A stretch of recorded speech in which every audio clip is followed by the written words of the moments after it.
बड़ा सवाल है, चांद पर कैसे बसेगी इंसानों की बस्ती? चांद पर बसे शहर का नजारा कैसा दिखेगा? क्या चांद की जमीन पर भी धरती जैसी फसल लहराएगी? क्या चांद की धरती पर खेती मुमकिन है?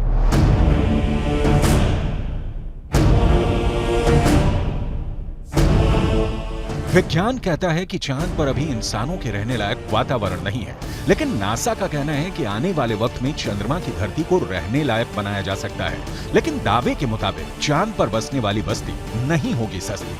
अंतरिक्ष में चंद्रमा धरती का सबसे करीबी पड़ोसी पिंड है। पिछले 6 दशकों में इंसानों ने 100 से भी अधिक मून मिशन को अंजाम दिया है। सभी मिशन को कामयाबी नहीं मिली, लेकिन इन मिशन ने चांद को सबसे ज्यादा खोजा जाने वाला स्थान बना दिया और अब चंद्रमा पर जीवन की संभावनाओं की तलाश हो रही है।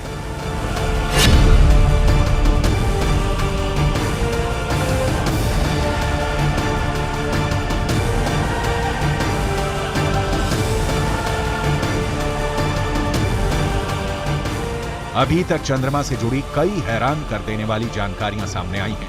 दावा किया जाता है कि चंद्रमा की मिट्टी में कई तरह के खनिज हैं। चांद की सतह पर पानी होने के भी सबूत मिल चुके हैं। वैज्ञानिकों का मानना है कि चांद पर जीवन के सबूत भी मिल सकते हैं। संभावना जताई जा रही है कि भविष्य में चंद्रमा पर मानव बस्ती बसाने का सपना पूरा हो सकता है, लेकिन ये काम इतना भी आसान नहीं है। चंद्रमा पर इंसान के कदम भले ही साल 1969 में पड़ गए हों,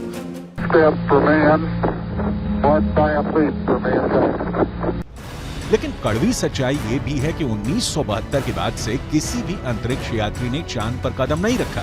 जब से इंसान ने चांद पर कदम रखा है, तभी से वहां इंसानी बस्ती बसाने की चर्चा चल रही है। 1972 से अभी तक 51 सालों में कई मून मिशन भेजे गए और उससे जो जानकारी हासिल हुई, उसके बाद से अब चांद पर मानव बस्ती का सपना जल्द आसान हो सकता है, लेकिन ये बहुत अधिक खर्चीला भी हो सकता है। क्योंकि अगर चंद्रमा पर कॉलोनी शुरू करने के लिए धरती से सामान भेजने होंगे तो ये काफी महंगा साबित होगा। एक अनुमान के मुताबिक सिर्फ 100 लोगों के लिए चांद पर जरूरी सामान भेजने के लिए करीब 1.25 लाख करोड़ रुपए का खर्च आएगा। ऐसे में अगर चांद पर इंसान को रहने लायक बस्ती बसानी है तो सबसे पहले रोटी, कपड़ा और मकान जैसी बुनियादी जरूरतों को पूरा करना होगा, जिसमें सांस लेने के लिए हवा, पीने के लिए पानी, पेट भरने के लिए खाना, हवा के दबाव से लैस रहने लायक जगह और रोशनी के लिए बिजली जरूरी होगी। दावा है कि इनमें से ज्यादातर जरूरतों को चांद से ही पूरा किया जा सकता है। चंद्रयान 1 की मदद से चांद पर पानी होने की पुष्टि हो चुकी है। पानी की खोज के बाद इसरो अब चांद पर जमी बर्फ का विश्लेषण करने में जुटा है। चांद की सतह की बनावट को समझने में लगा है। नासा के मुताबिक चांद के दक्षिणी ध्रुव पर बर्फ है। बर्फ के साथ साथ वहां दूसरे प्राकृतिक संसाधन भी हो सकते हैं। साल 1998 में नासा ने मून मिशन के तहत ये बताया था कि दक्षिणी ध्रुव पर हाइड्रोजन है।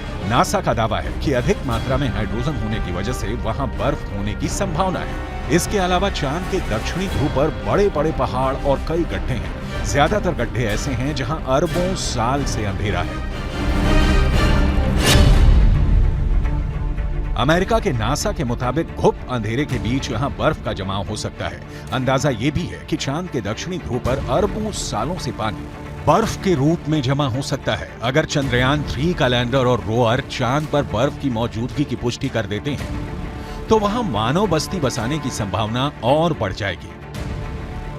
हालांकि इससे पहले भी चंद्रमा की सतह पर पानी होने के संकेत मिले थे। चांद के छाया में रहने वाले हिस्से में पानी के होने के संकेत मिल चुके हैं।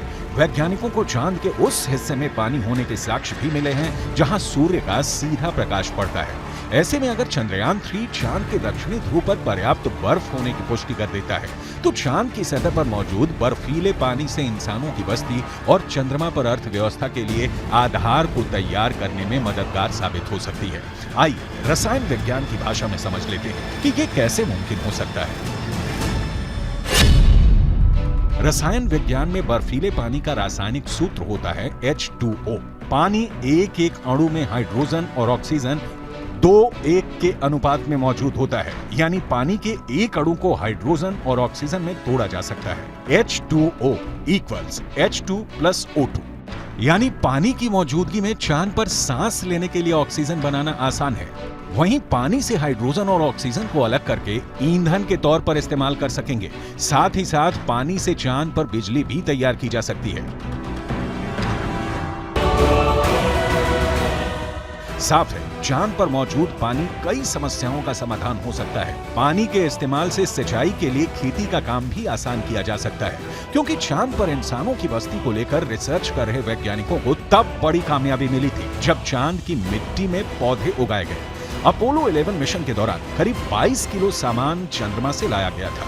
इसमें तकरीबन 50 चांद के चट्टानों के टुकड़े और चांद की मिट्टी शामिल थी। शोधकर्ताओं को इस बात का बिल्कुल भी अंदाजा नहीं था कि चांद की धूल भरी मिट्टी में कुछ उग भी सकता है या नहीं। उन्होंने इसे एक प्रयोग के तौर पर लिया कि अगर अगली पीढ़ी में कोई चांद पर जाता है तो वहां पर कुछ उगा सकता है। जो नतीजे सामने आए उसने वैज्ञानिकों को चौंका दिया।